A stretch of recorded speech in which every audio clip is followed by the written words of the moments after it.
India revival Bethel mission குடும்பத்தின் சார்பாக உங்கள் யாவருக்கும் வாழ்த்துக்கள். எசேக்கியேல் 38ஆம் அதிகாரம் 7வது வசனத்திலே நீ ஆயத்தப்படு என்ற வார்த்தை வேதாகமத்தில் சொல்லப்பட்டிருக்கிறது. நீ ஆயத்தப்படு என்றால் எஸ்தர் புஸ்தகத்திலே எஸ்தரை வைத்து நாம் ஒரு சிறு சம்பவத்தை நாம் பார்க்கலாம்.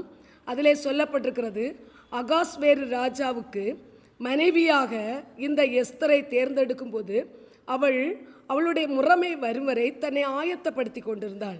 மணவாளனை சந்திக்கும்படியாய் இந்த மணவாட்டி தன்னை ஆயத்தப்படுத்தி அவருடைய நேரம் வரும்போது அவரண்டை செல்ல தன்னை ஆயத்தப்படுத்தினாள். அருமையான தேவனுடைய பிள்ளையே, இதே போல ஆண்டவராகிய இயேசு கிறிஸ்து ஒரு நாள் வரப்போகிறார்.